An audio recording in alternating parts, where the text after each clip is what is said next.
अध्याय 9 साधक जीवन के लिए कुछ सहायक बातें। जाति प्रथा तथा बाह्य आचार। आंतर तत्व और बाह्य रूप, भीतरी भाव और भारी प्रतीक दोनों का सम्मान किया करो। धान के भीतर जो चावल होता है उसी से अंकुर पैदा होता है, भारी भूसी से नहीं। परंतु फिर भी सिर्फ चावल बोने से अंकुर नहीं निकलता। फसल के लिए धान ही बोना पड़ता है। फसल आ जाने के बाद भले ही धान से भूसी हटाकर सिर्फ चावल का ही उपयोग किया जाता है। इसी प्रकार धर्म के विकसित होने और बने रहने के लिए आचार विचार विधि नियम आदि आवश्यक हैं। ये मानो कवच रूप हैं। इस कवच के भीतर ही सत्य के बीज निहित होते हैं। जब तक मनुष्य को इनके अंतर्निहित सत्य वस्तु की प्राप्ति न हो जाए तब तक उसे इन बाह्य आचार नियमों का पालन करते रहना चाहिए। सीपी के अंदर बहुमूल्य मोती होता है। सीपी का कोई मूल्य नहीं होता, परंतु मोती के पूरी तरह तैयार होने के लिए सीपी बहुत ही आवश्यक होती है। मोती मिल जाने के बाद सीपी का महत्व नहीं रहता। जिसे सर्वोच्च सत्य परमेश्वर की प्राप्ति हो गई है उसके लिए बाह्य आचार नियमों की आवश्यकता नहीं रह जाती। विधि नियमों का पालन करना चाहिए, परंतु जब साधक उन्नत अवस्था प्राप्त कर लेता है तब फिर उसके लिए इन बातों को पालने की आवश्यकता नहीं होती। तब तो मन तन्मय होते हुए ईश्वर में विलीन हो जाता है। घाव सूख जाने पर उसके ऊपर की पपड़ी अपने आप ही झड़ जाती है, पर घाव सूखने के पहले ही अगर उसे खींचकर निकाला जाए तो खून आ जाता है। इसी प्रकार ज्ञान चैतन्य हो जाने से जात पात नहीं रह जाती, परंतु अज्ञान अवस्था में जबरदस्ती जाति भेद आदि हटाने जाओगे तो उसका बहुत बुरा परिणाम होता है। जो फल अपने आप पककर गिर पड़ता है वही बहुत मीठा लगता है, परंतु कच्चे फल को तोड़कर पकाने से वह खाने में अच्छा नहीं लगता और जल्दी सूखने लगता है। इसी तरह पूर्ण ज्ञान चैतन्य प्राप्त हो जाने से मनुष्य के भीतर से जाति भेद अपने आप चला जाता है, परंतु अज्ञानियों के लिए जाति भेद की बड़ी आवश्यकता है।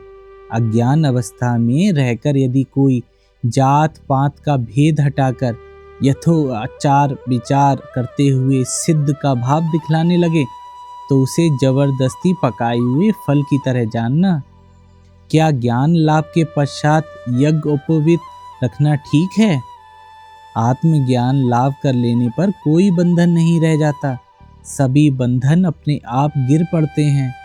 उस अवस्था में ब्राह्मण शूद्र ऊंच नीच का बोध नहीं रहता, तब यज्ञोपवीत अपने आप ही गिर पड़ता है। पर जब तक यह भेद ज्ञान रहता है तब तक जबरदस्ती उसे निकाल कर फेंकना उचित नहीं है।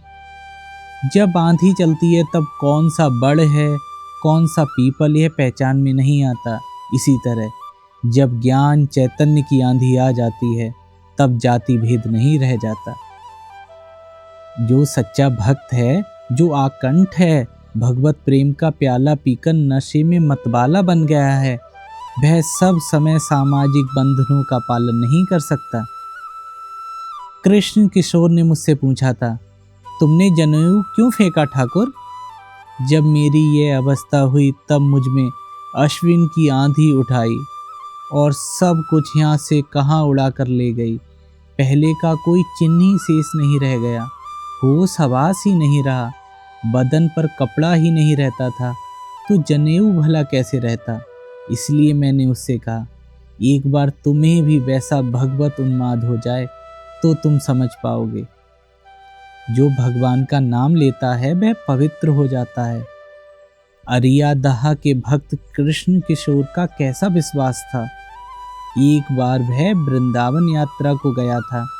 वहां एक दिन चलते चलते उसे प्यास लगी। उसने किसी कुएं के पास एक आदमी को खड़ा देख उससे पानी मांगा। वह आदमी बोला, महाराज, मैं नीची जाति का हूँ, आप ब्राह्मण हैं, मैं आपको कैसे पानी पिलाऊं? कृष्ण किशोर बोला, तू शिव शिव कह, शिव शिव कहने से तू शुद्ध हो जाएगा। तब उस आदमी ने शिव शिव कहते हुए पानी खींचा और वैसा आचार निष्ठावान ब्राह्मण, उसने वही पानी पिया। कैसा ज्वलंत विश्वास था दोनों का। शराबी जैसे नशे की धुन में पहनने की धोती को कभी सिर पर बांधता है तो कभी बगल में दबाकर घूमता है। सिद्ध महापुरुषों की भी बाह्य अवस्था प्रायः उसी प्रकार की होती है। आजकल के लोग सभी चीजों का सार और भाग मांगते हैं। वे धर्म का भी सार तत्व ही चाहते हैं, उसका अनावश्यक भाग जैसे हो गया विधि नियम, आचार अनुष्ठान आदि नहीं चाहते। मछली खाने वाला मछली का सिर और दुम नहीं चाहता, वे बीच का मांसल भाग ही पसंद करते हैं। हमारे शास्त्र ग्रंथों में जो अति विस्तृत विधि नियम आदि हैं, उन्हें काट छांट कर आधुनिक युग उपयोगी बनाना पड़ेगा। मूर्ति पूजा। मकान बांधते समय चारों ओर मचान बनाना अनिवार्य होता है, परंतु मकान का काम पूरा होते ही मचान की कोई जरूरत नहीं रह जाती। इसी तरह साधक के लिए प्रथम अवस्था में मूर्ति पूजा की आवश्यकता होती है, बाद में नहीं रह जाती। पहले बड़े अक्षर साफ साफ लिखने का अभ्यास हो जाए तो फिर छोटी सी घसीटी लिखावट आसानी से लिखी जा सकती है। इसी प्रकार पहले मन को साकार में स्थिर कर लेने के बाद सरलता से निराकार की धारणा हो सकती है।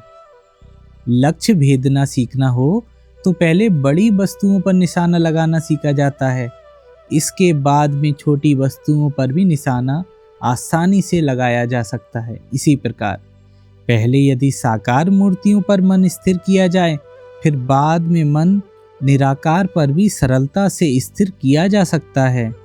जिस प्रकार मिट्टी का शरीफा या हाथी देखने पर सचमुच के शरीफा या हाथी की याद आती है, उसी प्रकार ईश्वर की प्रतिमा देखने पर तुम्हें ईश्वर का ही स्मरण होता है। ठाकुर एक भक्त से, तुम मिट्टी की मूर्ति की पूजा की बात कह रहे थे, अगर मूर्ति मिट्टी की ही हो तो भी उसकी पूजा की आवश्यकता है। सब प्रकार की पूजाओं की व्यवस्था स्वयं भगवान ने की है। साधक के अधिकार के अनुसार भगवान ने भिन्न भिन्न अनुष्ठानों की व्यवस्था कर रखी है। जिस लड़के को जो भोजन रुचता है, पचता है, माँ उसके लिए वही भोजन पकाती है। यदि माँ के बच्चे 5 हों और घर में एक बड़ी मछली लाई जाए तो माँ उसमें से एक के लिए पुलाव बनाएगी, एक के लिए रसेदार सब्जी बनाएगी और एक के लिए सूखी सब्जी। जिसकी पाचन शक्ति जैसी होगी उसको उसी के अनुसार भोजन मिलता है। शिष्य, अच्छा, मानो ये विश्वास हुआ कि ईश्वर साकार हैं, पर पूजी जाने वाली मिट्टी की मूर्ति तो वे है ही नहीं। ठाकुर, मिट्टी की मूर्ति क्यों कहते हो? वह चिन्मयी प्रतिमा है। ठाकुर ने एक बार केशव चंद्र सेन से कहा, जो कि उन दिनों मूर्ति पूजा के कट्टर विरोधी थे। कहा था, मूर्तियों को देखने पर तुम्हारे मन में भला मिट्टी, पत्थर या लकड़ी की बात क्यों उठती है? तुम इनमें सच्चिदानंदमयी माँ का आविर्भाव क्यों नहीं अनुभव कर सकते? यदि मूर्तियों के बारे में चिन्मय बोध रखकर पूजा की जाए तो उनकी पूजा करते हुए पूजक को ईश्वर दर्शन तक हो सकता है, परंतु जो मिट्टी या पत्थर समझकर मूर्ति की पूजा करता है उसकी पूजा का कोई फल नहीं होता। यदि मूर्ति पूजा में कोई भूल भी हो जाए तो क्या भगवान नहीं जानते कि पूजा उन्हीं की हो रही है? वे उस पूजा से अवश्य ही प्रसन्न होते हैं। तुम उनकी भक्ति करो, उन पर प्रेम करो, बस। जब किसी को ईश्वर के दर्शन होते हैं तो वह मूर्ति आदि सभी में चैतन्य का प्रकाश अनुभव करता है। उसकी दृष्टि में मूर्ति मिट्टी की नहीं रहती, वह तो चैतन्यमयी माँ हो जाती है। तीर्थ यात्रा का महत्व। गाय का दूध वास्तव में उसके समूचे शरीर में व्याप्त होता है, पर उसके कान या सींगों को दबाने से तुम्हें दूध नहीं मिलेगा। दूध के लिए तो थनों को ही निचोड़ना होगा। इसी भांति ईश्वर तो पूरे ब्रह्मांड में व्याप्त हैं, पर तुम्हें उन्हें हर जगह नहीं देख पाओगे।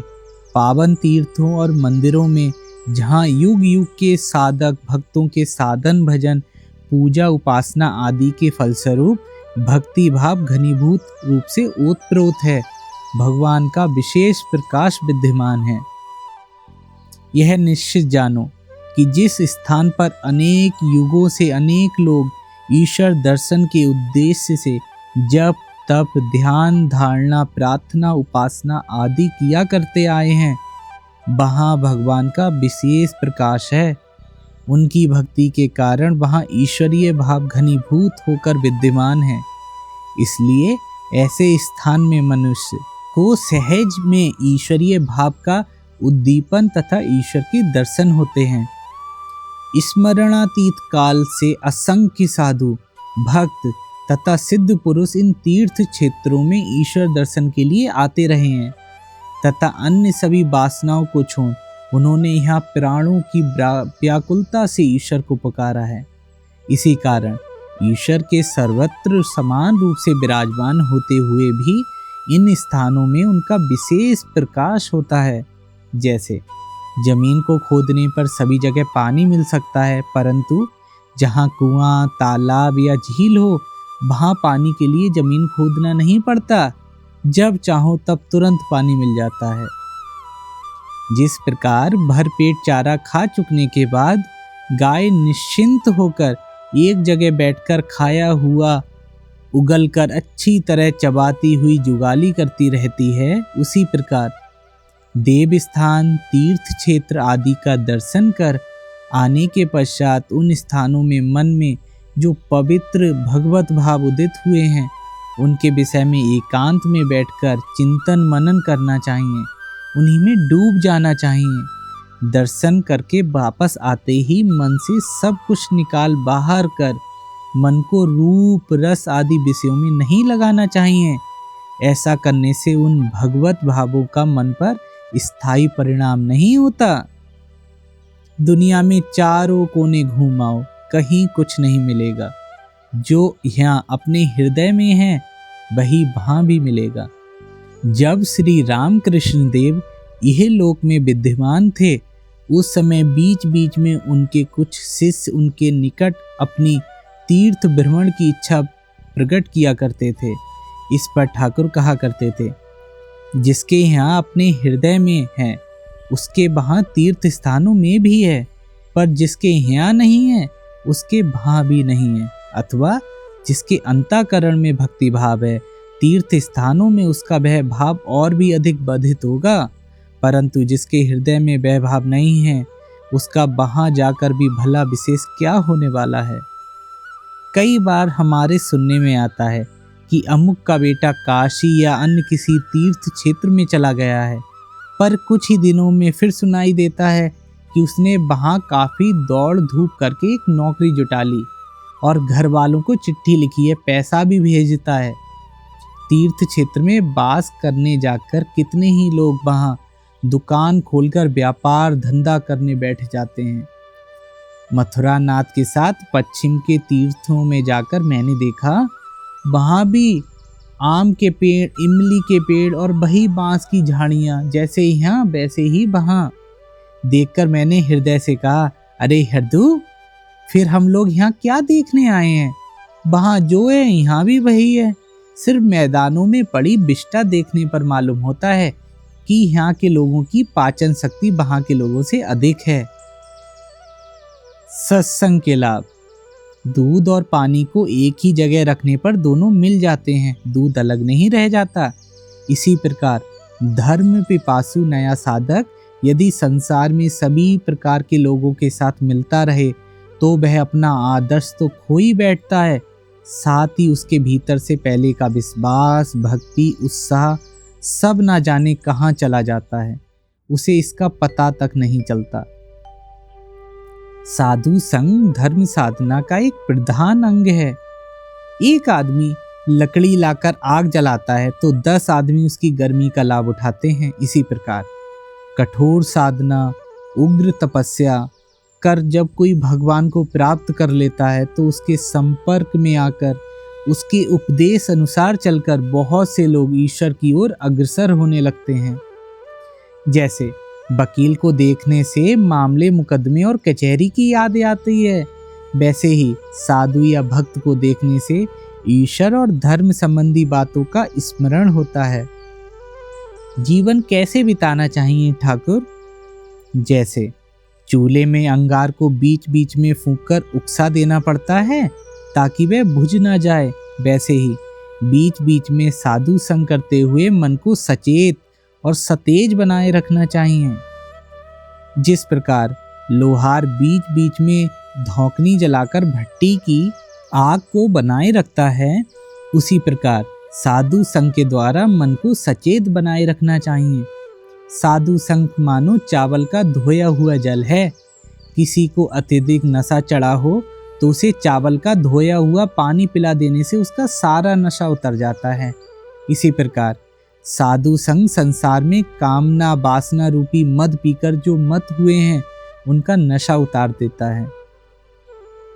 मुफस्सल में जाकर नायाब रैयत पर कितनी जुल्म जबरदस्ती करता है, पर वहीं जब जमींदार के पास रहता है तब उसके सामने कितना भला मानुस बन जाता है। रैयत के साथ कितना अच्छा बर्ताव करता है। उसकी शिकायतों को गौर से सुनकर अच्छी तरह से जांच पड़ताल कर ठीक ठीक फैसला देने की भरकस कोशिश करता है।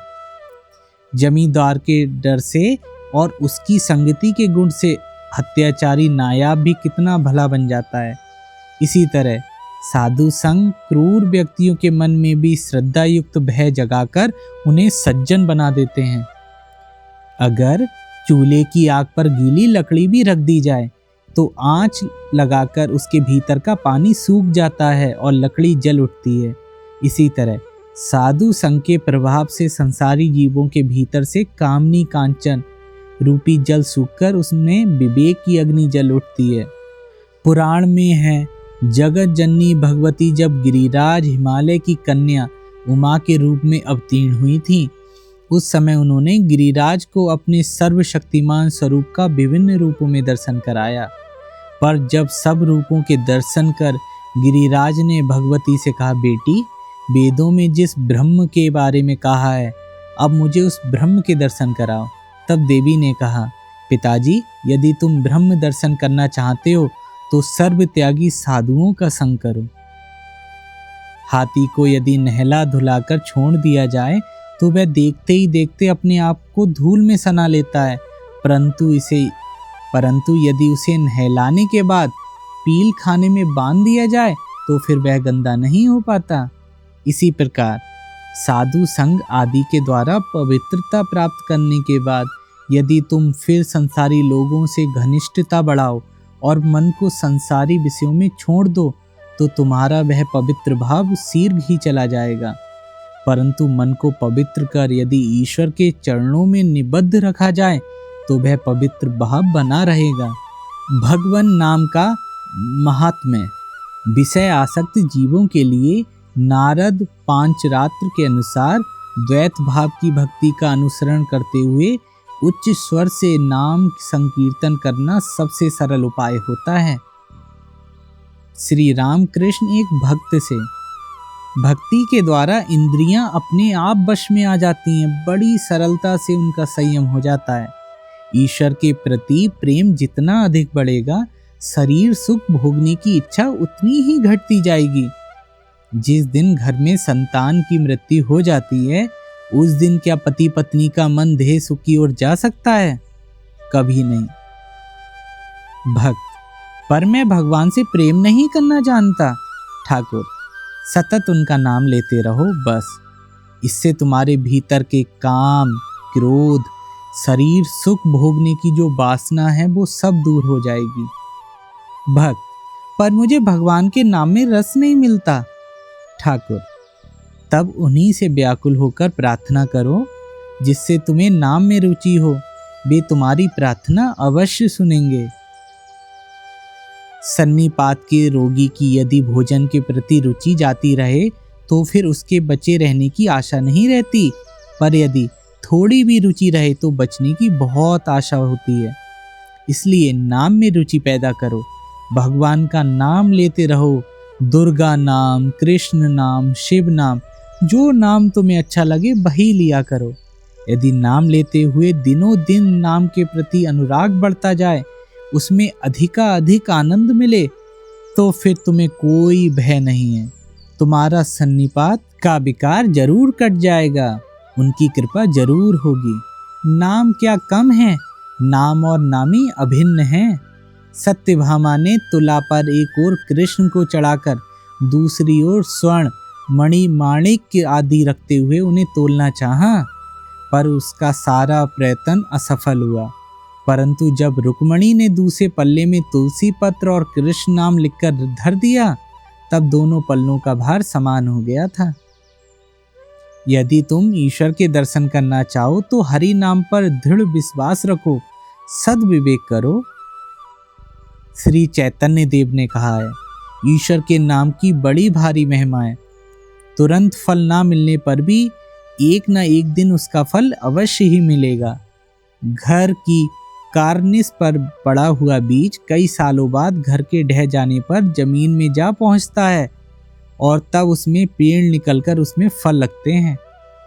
जाने या अनजाने, भूल से या भ्रम से, किसी भी तरह क्यों ना हो, भगवान का नाम लेने से उसका फल अवश्य मिलेगा। कोई नदी पर जाकर स्नान करे तो उसका जैसा स्नान होता है, वैसी ही अगर किसी को पानी में ढकेल दिया जाए तो भी उसका स्नान होता है। और कोई सोया हुआ हो, उसे भी पानी में डाल दिया जाए तो भी उसका वैसा ही स्नान होगा।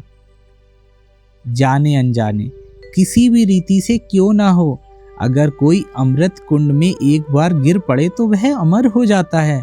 इसी प्रकार कोई जाने अनजाने में या किसी भी तरह भगवान का नाम क्यों ना ले, वह अंत में अमृतत्व प्राप्त करता है। केवल नाम ग्रहण करने से ही भगवत दर्शन हो सकता है, ऐसा कहने वाले किसी धर्म प्रचारक से ठाकुर ने कहा था। अवश्य ही भगवान के नाम की बड़ी महिमा है, पर अनुराग के बिना क्या होगा। भगवान के लिए प्राण व्याकुल होने चाहिए। अगर मैं मुंह से तो नाम लेता हूँ, पर मन को कामनी कांचन में लिप्त रखूं तो उससे क्या लाभ होगा। अगर बिच्छू ने काटा हो तो सिर्फ मंत्र पढ़ने से जहर नहीं उतरता, कंडा जलाकर उसका धुआं भी देना पड़ता है। नाम लेकर जीव शुद्ध अवश्य होता है, पर दूसरे ही क्षण वह तरह तरह के पापों में लिप्त भी हो जाता है। उसके मन में इतना बल नहीं कि फिर पाप नहीं करूंगा ऐसी प्रतिज्ञा और धारणा करे। गंगा स्नान से सब पाप कट जाते हैं, पर उससे क्या फायदा, ऐसा कहते हैं। और मैंने भी सुना है कि बेपाप तट के पेड़ों पर चढ़ जाते हैं। जब मनुष्य गंगा नहाकर लौटता है तो वे पुराने पाप पेड़ों से कूदकर फिर से उसके सिर पर सवार हो जाते हैं। वह 2-4 कदम भी चल नहीं पाता, इससे पहले ही पुराने पाप आकर उसे घेर लेते हैं। इसलिए नाम भी लिया करो और साथ ही प्रार्थना भी करो कि ईश्वर के प्रति अनुराग हो और धन मान शरीर सुख भोगने की जो इच्छा है, अनित्य असार वस्तुओं के प्रति तुम्हारी आसक्ति घट जाए। जैसे रुई के पहाड़ में एक छोटी सी चिंगारी पड़ जाने पर देखते ही देखते जलकर खाक हो जाता है, वैसे ही भक्ति के साथ भगवान का नाम गान करने पर पर्वत समान पाप भी नष्ट हो जाता है। विषयी लोगों की पूजा जप तप सब कुछ सामायिक होता है, टिकता नहीं है। जो ईश्वर के सिवा और कुछ नहीं जानते वे सांस सांस में उनका नाम लेते हैं। कोई मन ही मन सतत ओम राम ओम जपता रहता है। ज्ञान मार्गी साधक सोहम सोहम जपता रहता है। किसी किसी की जीभ तो सदा हिलती ही रहती है। जप करना यानी निर्जन में चुपचाप भगवान का नाम लेना।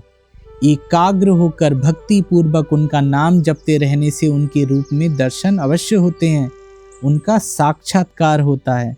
जैसे जंजीर में बंधी हुई बल्ली गंगा में डूबी हुई हो और जंजीर का दूसरा छोर तीर पर बंधा हुआ हो, तो जंजीर की एक एक कड़ी पकड़कर आगे बढ़ते हुए पानी में उतरकर उसी तरह चलते चलते बल्ली को स्पर्श किया जा सकता है। ठीक वैसे ही जब करते करते मग्न हो जाने पर धीरे धीरे भगवान का साक्षात्कार होता है। ठाकुर प्रायः कहा करते थे, सुबह शाम ताली बजाते हुए हरि नाम लिया करना।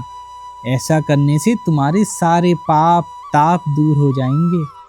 जैसे पेड़ के नीचे खड़े होकर ताली बजाने से पेड़ पर के सब पंछी उड़ जाते हैं, वैसे ही ताली बजाते ही हरिनाम लेने से शरीर रूपी वृक्ष पर से सब अविद्या रूपी चिड़ियां उड़ जाती हैं।